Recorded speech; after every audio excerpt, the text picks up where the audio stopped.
This is Blaine Schatz. Blaine is our director here at the center, and he finds time to do some research as well. Today he's going to tell you about a couple of corn trials that we started last year that I as an extension person really find of value. There are trials that whose data we've generated, we're able to go to people and share information about such things as plant populations and some of the intensive management practices that companies are talking about that we like to have our share of data presented as well for people to make decisions on intensive management in corn. Blaine is originally from North Dakota, from Balfour actually. He's got a considerable number of years here at the center. Let him tell you how many if he really wants to. Blaine has a master's degree from NDSU in agronomy. Okay. Thank you, Greg. As Greg has indicated, in recent years we've initiated another set or some new set of corn crop production, crop management experiments to help us, as he indicated, fine-tune our management strategies and also provide some university-based information that is associated with some of the practices that you as producers or you as consultants are utilizing in your everyday dealing with the producers, with the corn industry, as if you will. When we start growing a crop, we usually have a set of production practices that we get information from either industry or the university or so forth on the basic parameters by which corn crops produce. Certainly corn is no different. So there's a basic set of fertility strategies, plant populations, pest management strategies, and so forth to go with. Well, now as corn has become much more widespread across North Dakota, even here in central North Dakota, it's relatively new for a lot of growers. As we get a couple of years under our belts, we find that there's other alternatives out there that we may not be fully familiar with on how to utilize that practice and what sort of impact that practice may have on ultimate corn performance. And so the trials that Greg refers to are examples of those trials where we're trying to provide some fine-tuning to management and also just some basic university-based data that can be correlated or utilized along with that which is come forth from industry. One of the subjects that we are investigating are plant populations. There's probably no crop that plant populations are discussed more frequently than the crop of corn and what is the appropriate hybrid plant population. I know the last number of years that's been a peak subject matter as we visit with growers in particular, and also then with some of the seed company representatives. And that's why we initiated the plant population study in actually 2011. We don't have the 2011 data because we lost it to hail, as we lost most of our trials to. 2012 data is in the handout there, and I'll refer to some specific results. But before I do that, I want to make some general comments about corn populations. They've changed dramatically over the years. Greg indicated I've been here for a while. When I started here in 1978, the standard corn plant population was 17,500 plants per acre, 30-inch rows. 17.5, that was what you were shot. And as the decades have moved forward, the plant populations have increased. They've increased because of changing management practices relative to the equipment, the conservation of moisture that we might have available, the pest management tools we have available, and clearly the hybrids that have been changed, improved as the years have gone on, to the point now that plant populations, dryland agriculture here in central North Dakota, I would imagine that most of the plant populations are somewhere around 30 to 32,000 plants per acre. That's kind of target probably for many growers. So that's good in the sense that I think obviously growers have had success with that. But what we've found is that we have not had the university data in recent years to really help guide that what is the appropriate plant population for dryland agriculture here in central North Dakota or beyond. Right through the work here at Carrington, we've got Greg has done some work, and some of our previous staff have done some small projects where there's been a couple population components. But we really haven't looked across a range of populations to speak of here at the center for probably 12 to 15 years. Now, we've had some information from the university. It's basically Walt Alvis's stuff that he did down in Oaks over the series of years, historically, but also more recent times where we looked at typically 25, 30, 35 35,000 plants in mini studies, and that was an irrigated environment, and Walt basically found that generally, correct if I'm wrong, Walt, but generally the 30-35 pretty much, many years the 30 was actually adequate to optimize performance. Some years the 35 was topped out, but there wasn't a great difference between those two populations in the irrigated environment.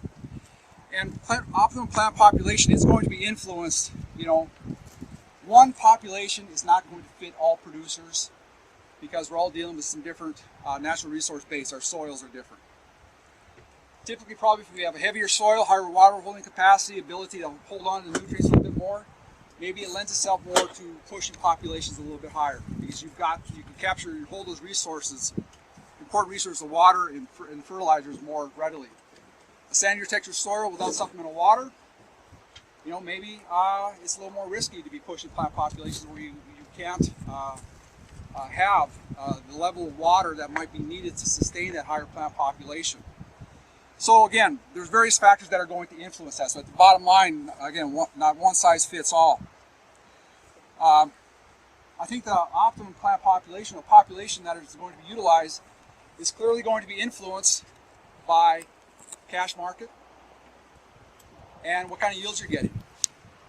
You look at the last couple of years, with market price, highly correlated with some of the best yields we've ever had. With the gross returns or even the net returns we're getting on a per acre basis, it's a lot easier to spend an extra $10, $20 on seed than it would be if your yields were 110 bushel corn around here and market price was $4.50, $4.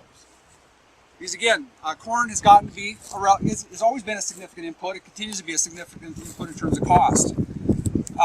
Right now, let's say, if you were looking at a population of 28,000 and jumping up to 36, which are amongst those populations that we've had in our plant population study. That extra 8,000 seeds is going to cost you $16. Again, economics the last couple of years, that's not that much maybe in some people's mind. But it wasn't that many years ago that our net returns on a per acre basis were 15 to 30 bucks per acre, if in fact you had a positive cash flow. So I think it's important that we look at what ultimately is necessary for an established population to achieve optimum, not just optimum yield, but optimum economic yield.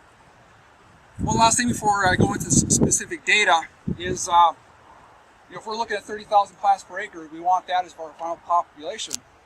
Realize we typically have 5 to 10, 15% seedling mortality. So at 30,000, you're probably going to need to put down about 33,000. So if you're starting to push up to 34, 35,000, and that's what you want as a final stand, you're flirting with 38, 39,000 seeds, which gets to be pretty expensive. All right, the population study that Greg made reference to. Basically, all of our agronomy team is working on this project. Last year in 2012 was the first year where we were able to complete the project without Mother Nature throwing a wrench into our plants. And the results are shown on the first page of your handout. Basically, we looked at 7 plant populations that range from 20,000 up to 44,000 at 4,000 plant increments. Quite a range. We wanted to be low enough that we thought we were going to be too low to realize the optimal yield. We also want to be high enough that we can maybe be pushing the envelope too hard, too far, and we would probably see it fall off. We also introduced into there the other variable that comes into mind when a population was appropriate population, and that is hybrid maturity. So we have 4 different hybrid maturities in the trial last year and this year, an 83, an 85, an 87, and a 90-day, which largely covers the range that most growers are growing in this central North Dakota region. And as you look at the results on the first page, middle row, right center there, you see that we had good yields last year. 175, 185 bushel corn, great yields. The populations that you see listed there are in fact attained. We got, with the planting operation and the thinning in the early seedling stage, we were able to really get very close to those populations. So we're very confident that those are the numbers we were working with. Now, as you look at the data, basically what you see is that from a range of 24,000 to 40,000, those are not significantly different from one another. That's quite a range. 20, in fact, was too low. We anticipated that. 44 was too high, so we have a really nice bell-shaped curve response there. If you look at, so though that range, we did not see significant differences. Now, if we look at it at a 90, if we look at a 90% confidence level, actually we do see a little bit of separation where the 28, 32, and 36 really are not only equal yields numerically, but they begin to separate themselves a little bit from the 24 and the 40. But again, numerically, there's no more than a bushel half difference between the 28,000, 32,000, 36,000 plants per acre. Another graph there shows the response to hybrids. Basically, the hybrids responded identically. There was no interaction. So the 83 and the 90, the relative response is similar at the, say, 24 as it was at the 40. So at least in last year, the hybrid maturities did not influence the response reaction to those changing plant populations. Some other observations that we have from that particular trial is we had great yields last year, great root system obviously. We were quite dry in late July through much of August, at least the third week of August. And we had some water stress, clearly. If you're taking notes in there, we clearly had a lot more lower leaf canopy firing as we went up in plant populations. It was quite clear. You can see, especially once you got to the 32, 36, 40, 44, we definitely were losing leaves in the bottom canopy much quicker than we might normally. And again, the 20, 24, and 28 were tending to hold those leaves quite well. Other factors we looked at, maturity factors, days to silk, ear height, plant height, test weight, harvest moisture. There were no significant differences in the trial. All those population ranges did not influence those particular field or agronomic parameters. We're doing the trial again this year. We certainly anticipate doing the trial for a number of additional years.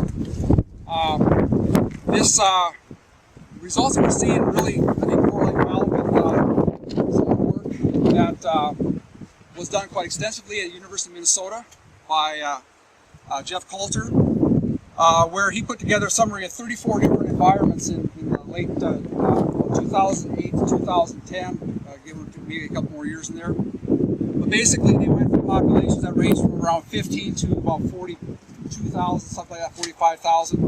And basically, in those central Minnesota, southern Minnesota environments, they were topping out at around 33 to 36,000 plants per acre, 37,000 plants per acre. They saw as not optimal economic yield, but optimal yield.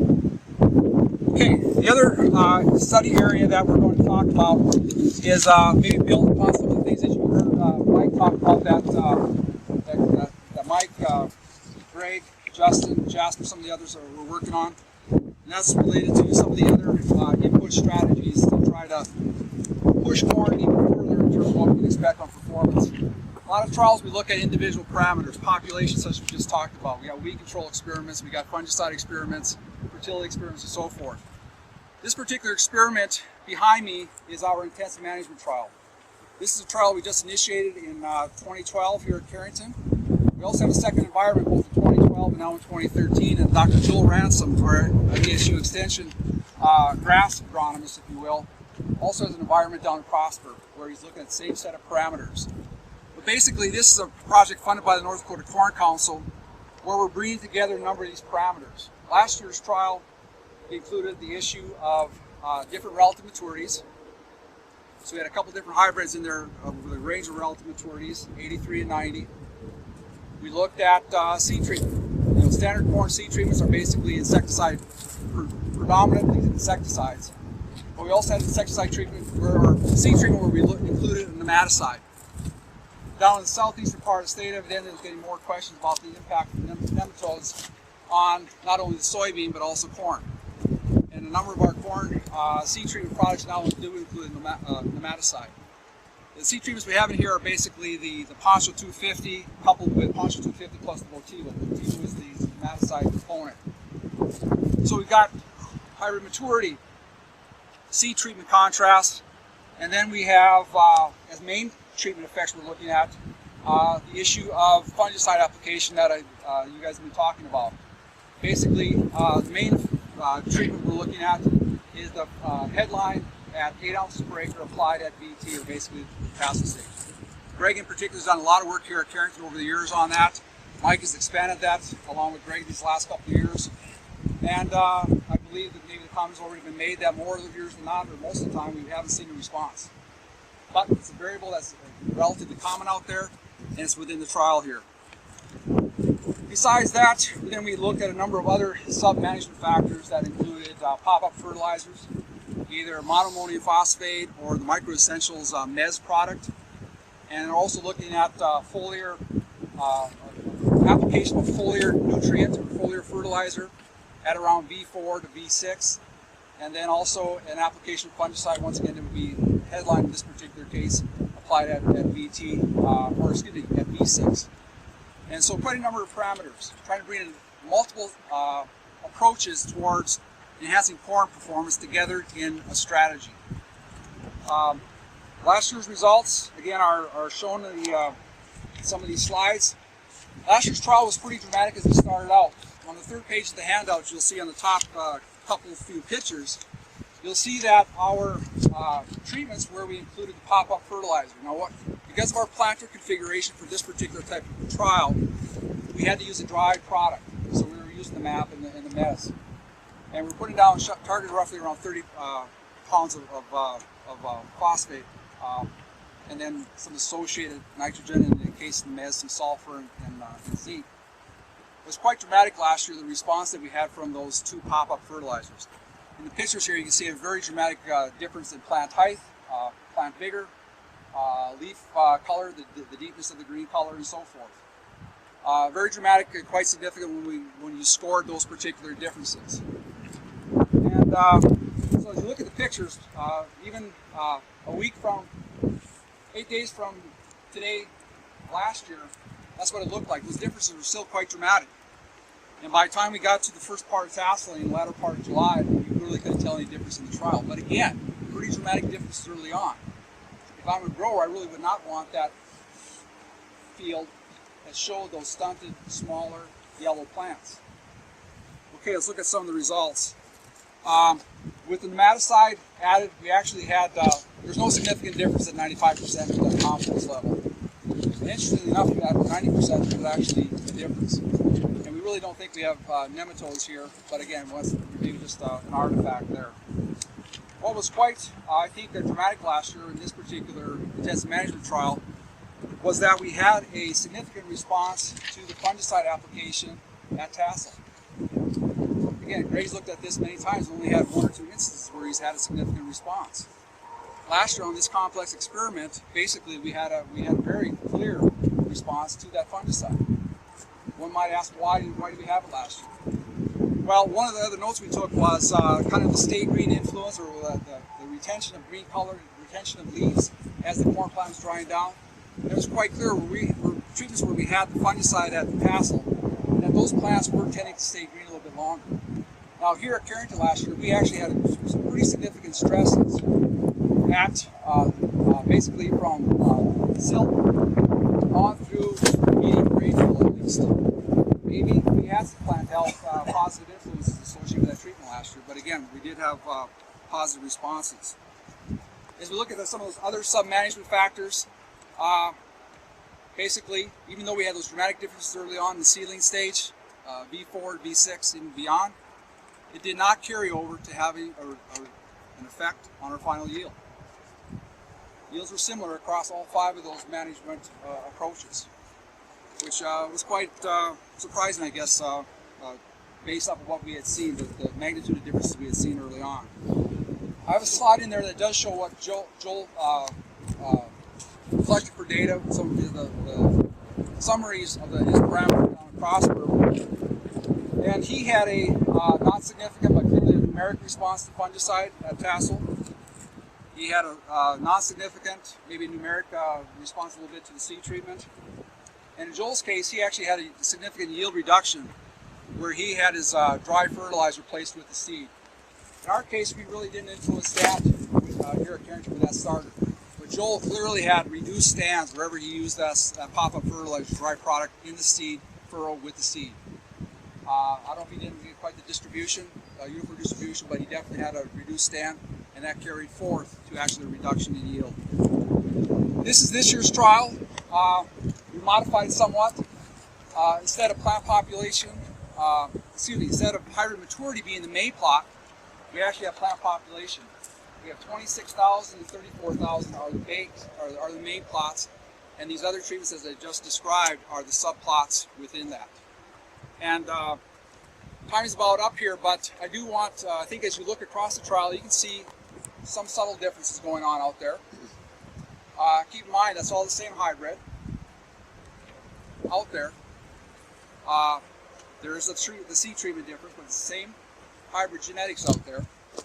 And one thing we do see is that, once again, it's not as dramatic as last year. We definitely see that our treatments where we did add a starter fertilizer, though it was a dry in the furrow, that those plots are, once again, a little bit taller, a little bit deeper green, maybe a little bit more vigor to them. And just as an example, those yellow stakes, where they're on the back of a selected group of trial or plots. These are 4-row plots. Those yellow stakes are examples of where we put the Micro Essentials meds down in the seed. The rust color or reddish color stakes, that's where we applied the monoammonium phosphate. Again, targeting similar levels of phosphorus and nitrogen. And whereas last year we had the two starters, very similar in that differential. As you walk through, we spend more time more robust plant associated with the mez product this particular year. Now again, last year those dramatic differences didn't carry forth to a yield difference. We'll see what this year gives us. Very soon, Mike and Justin are going to be imposing some of the next set of treatments. Basically, this year we're going to go with the foliar fertilizer blend Awaken at 2 quarts per acre. Here, as soon as their environmental conditions cooperate, and that'll be followed another leaf stage or two by the early application of headline. That's the perspective on what we're trying to do to try to refine corn management, try to provide some more university-based information for you to utilize as you work with growers or you are a grower yourself. And as we go forward, as I always would like to say, if you have any other ideas on issues relative to corn production or any crop, but right now we're focusing on corn, we'd be glad to hear them so that we can contemplate that and put in place some research to address that issue. On seeding rates, Blaine, do you think there could be a correlation between, how should I put it, if you're pushing for higher population, the relationship with soil fertility would be an issue? In other words, if you've got 35,000 on a field testing 5 ppm phos, and the same variety, the same population next door on a field that's 20 ppm, it would stand to reason that the 35,000 would perform better on the higher P field, wouldn't it? Well, I guess to answer that, I guess that logic may hold true. I think that logic is what has some of the earlier comment I made, that on the higher producing soils, and that's going to be defined by nutrient availability, nutrient holding capacity, water holding capacity, that at least based off of some limited information that I've seen, but it's been derived from Wisconsin and Iowa, maybe Illinois, that's where the basis of those soils with higher productivity would tend to support the higher plant population. And so clearly that variable that you indicate there, a higher P level, is a component of that. Do you have a cultivator you can put more nitrogen on here at all or anything like that? A toolbar or anything? We have implements that we could certainly put more nitrogen into it. We've got the liquid side banding that Mike and Greg and Justin are probably doing in some other trials and so forth. you know, if that was, you're saying maybe to look at that as another component of the strategy.